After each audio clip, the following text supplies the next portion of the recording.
Na gano'n. Yung mga twice. Isang beses doon sa may parang may ginawa kaming kubo eh. May ginawa kaming parang lumang bahay from the past. Tapos si Benji, pasok sa set. Na-inspire siya. Oo, ganda kasi na set. Bigla siyang kumanta. Napakanta ako, ang ganda na set. Akala niya sa musical siya. Hello po at thank you po for being here. Okay, questions? Yung word po ba na patawid, that's sa Ilocano word o Tagalog word po? Patawid. It's an Ilocano word. Ano po ibig sabihin, sir? Kasi yung mga Ilocano mix eh. It means legacy or pamana. Pamana. Tama ba? Bakit ganun po yung title ng pelikula? Okay, wala. So yung story was written by Lance Collins. He's Hawaiian. Tapos sinulat yung Patawid. Yun yung title, Patawid. Kasi nga pamana. Tungkol sa kung iniiwan ng mga matandang generation sa atin. So we needed an English title. Kasi akala natin Patawid, no? Akala natin parang death. Although bagay din yun. Bagay din yung Patawid. Pero Patawid talaga, siya yung iniiwan. So, nung nag-isip kami ng English title, naisip namin yung All the Things I Leave You. Kasi, iniiwan natin sa isa't isa. And even in love. And it could be many different things. Pag pinanood niyo siya, makikita niyo kung ano yung mga things na yun, na iniiwan. Very matapang po yung pelikula kasi that's yung konsepto po tsaka yung ganyan po na lingwahe tapos kabuuan po ng movie, no? Ano po yung expectation direct? Bakit SM lang po siya papalabas? Ay, ikaw ang sasagot ko bakit SM lang.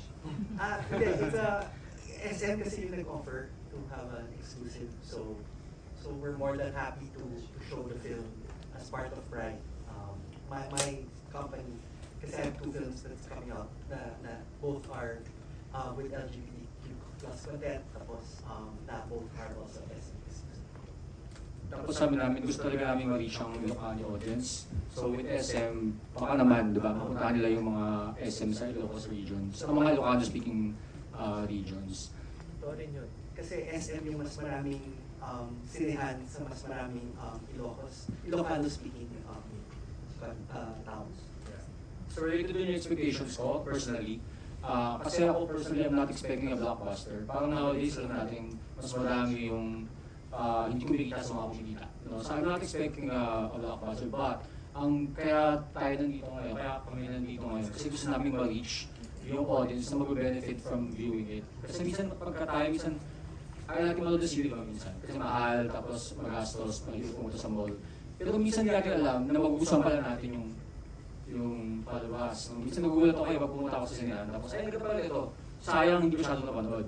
So yun yung hope ko, no, na yung mga tao na pwede pala silang mag-enjoy o may kapupulutan nila ng meaningfulness yung pelikula, sana makaabot sa kanila.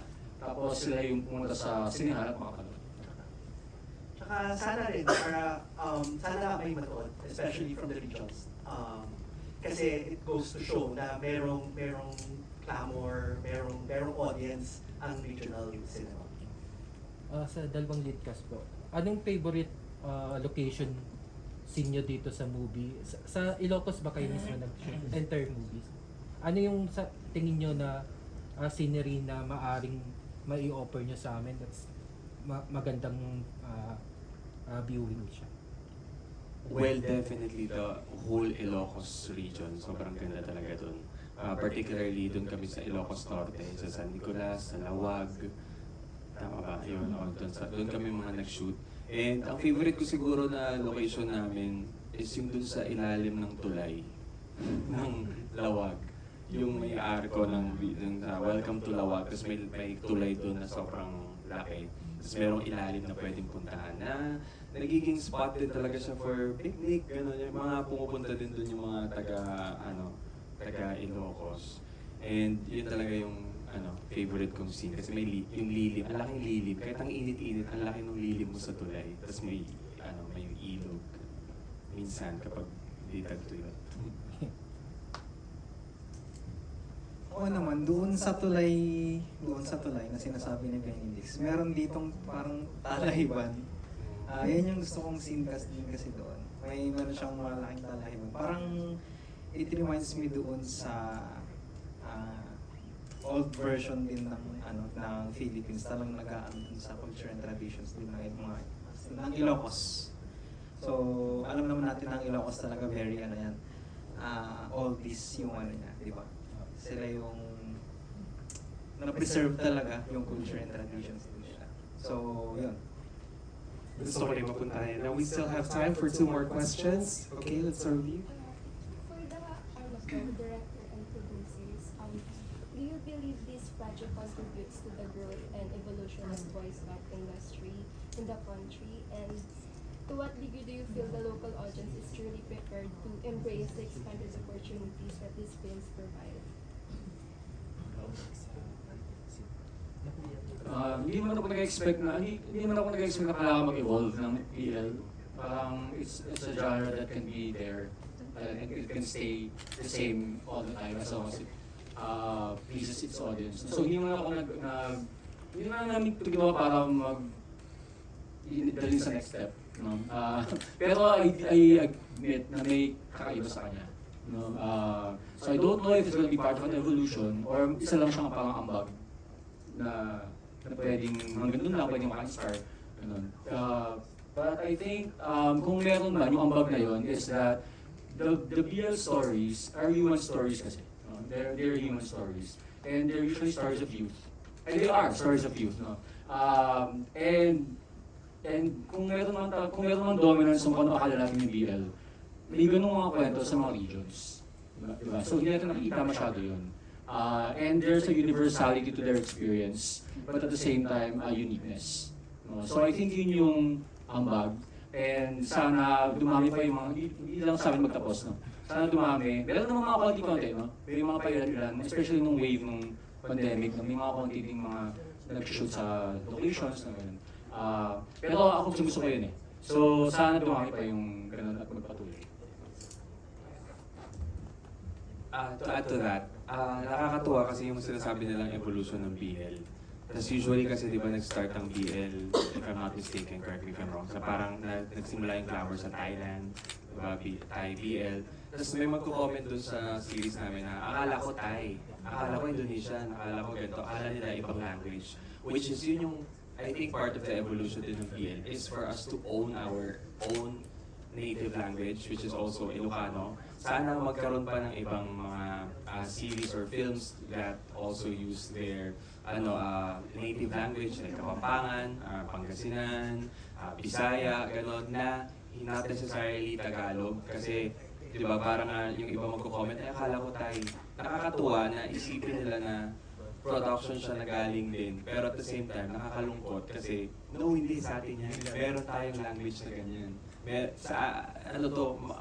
Also part ng majority din ng bansa natin itong Ilocanos. So nakakatuwa na makikita na nila finally yung kind of representation na in the BL scene at least. And for the artist naman po, have you ever endured or experienced a love story that is the same as the characters you portray? Or wala naman po? Kasi there. I think dito sa film series namin, I would say yes because this kind of love story is very universal and at the same time it's rooted sa kung paano magmahal ang mga Pilipino. And sa story namin na to, there are 2 generations. Yung older generations, yung mga lolo namin, and then yung kami. So para makikita din natin kung paano magmahal yung noong unang panahon sa kung paano din magmahal at tumanggap ngayong present times. Pero pag at the end of the day, wala talagang pinagkaiba.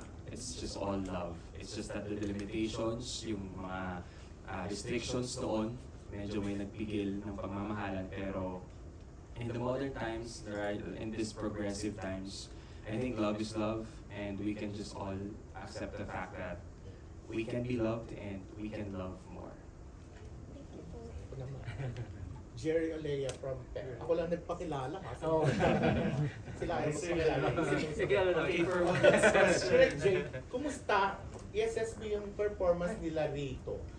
Kasi, kumbaga, ang dami mo lang na-direct from Endon, through the years. Kumusta sila? Sa panyo kayo kasi baka lumaki ulo niyo. I love working with both of them. Sa totoo lang. Ayun, pero Vivo.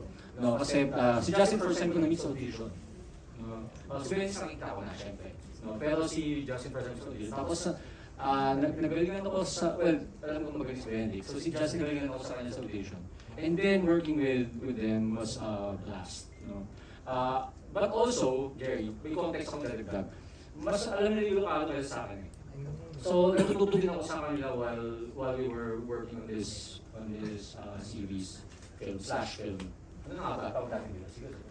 Both. So, yung appreciation ko of working with them, hindi lang basta dahil gagalingan ako sa kanilang artista or dahil masarap sila nakatabaho, kundi naging learning experience din for me. Ano ba masasabi ko? Okay na. All right, thank you to our media friends May for those nagpasa awesome sa questions. Yung follow-up lang kanina na ano, kumusta naman yung kissing scene ninyo? Gusto daw. Nailang pa ba kayo sa isa't isa or? Ako talaga. Actually, nung first na nalaman ko may kissing scene, talagang hindi talaga ako comfortable. Kasi first time ko talaga yun. And sa same gender pa, hindi ako familiar. No? Kaya hindi ako comfortable. But then, habang nagkakaroon ng mga workshops and sa direction din ni Direct Jade, na unti-unti kong na-embrace naman yung scene. At siguro hindi naman nagmukhang ewan yung kissing scene. Ayan. Kissing scenes. I wanna add lang. Kasi ako yung tumawag kay Justin to say na would you want to take the role. Pero remember na, kasi we had to remind, kasi nag-audition na sa Manila, pero sa Ilocos na kami, we had to remind him that there's partial nudity and then there's kissing scene. And then parang doon siya nag-alaran. Tapos parang, sige, Gabe, give me, I'll call you back after 1 hour. Think about it. Saan siya nag-alangan? Sa kiss o sa partial nudity? I think sa kiss. Pareho. Kasi sabi niya at that time hindi pa siya. Diba, I remember in an interview hindi kasi siya nag-tone. Hindi siya anyway. Kulang yung paghahanda. Oo. Pero anyway, this is a kiss actually. So he asked, yun, I told him, think about it, I'll give you an hour. After 1 hour, you tell us yes or no. Ako First on-screen kissing scene ko siya, actually. So parang yung preparation ko din doon, more on, siyempre yung mindset. Tapos with the intimacy coordination din naman, it's really helpful, especially nowadays. It makes the job easier and smoother kapag may coach or intimacy coordinator. So naging okay naman siya. Tsaka hindi mo ramdam pag nasa set ka na, tapos mag-kiss kayo. Parang, cut. Tapos na yun, parang walang effect or So something. medyo hinuli namin yung dalawang eksena. Kasi Para maging comfortable na sila. Nagtutulungan din silang dalawa eh. Minsan nakita namin sa dalawa silang dalawa, walang kalong mag-jowa sila eh. So nagtutulungan sila. So, Sige, method ka. Kasi yung acting coach na si Paolo O'Hara. Oo. And then Paolo, Magaling sa teatro. yes, actually Paolo really made them feel comfortable towards each other. All right. To wrap this up, I would like to. Sorry. Okay, we still have one more question. For Direct Jade, since Pride Month ngayon, ano yung message na gusto niyo ibigay sa mga makakanood ng pelikula or series? Ako, simple lang. People have always been asking for representation, asking for more films, di ba? And the only way producers like us will be able to make them is if there are audiences who watch them. That's for me. Yeah, I think pag pinanood na marami sa mapupulot. Pero ako in general, I want us to celebrate life. No, there's always a struggle eh. No? And when you watch the film/series, no, may struggle. Pero because of the genre, there's also a positivity. No? Parang ako, I wanna tell everybody in the community, LGBTQ and everybody else, no, na life is for celebrating din. No, we fight the fight, but we just also have fun, no, and make ourselves happy. Clarification na, tama ba? It is kasi sa series na may turn into a movie? Yes. Or ano yung changes na ginawa? Changes? Not much. Kasi nahirapan kami. We fell in love with the series. Nahirapan kami to put it together. But there was a clamor kasi to release it in cinemas. Especially to reach the Ilocano audiences. That's why. So, to clarify, we made it talaga as a series, 6 episodes. Pero, nag-snowball na lang kasi nung napasok siya sa mga festivals, tapos pinaprogram siya ng buo. Pinaprogram siya ng parang isang buong film. Tapos invite.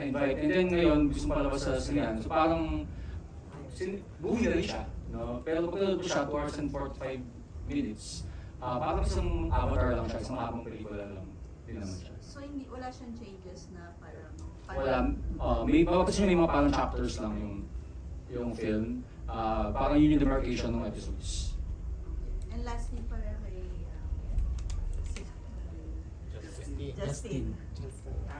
Kasi medyo tumatak sa akin yung sinabi na you're teaching now. Yes po. So, anong pakiramdam na ito ipapalabas yung ganitong pelikula sa sinehan? Meron bang ano sa school or... Estudyante. Actually, yung mga natutunan ko rin dito, pwede ko rin siyang gamitin sa teaching career ko. And kung doon naman sa may mga nagsasabi sila, wala naman. Yeah.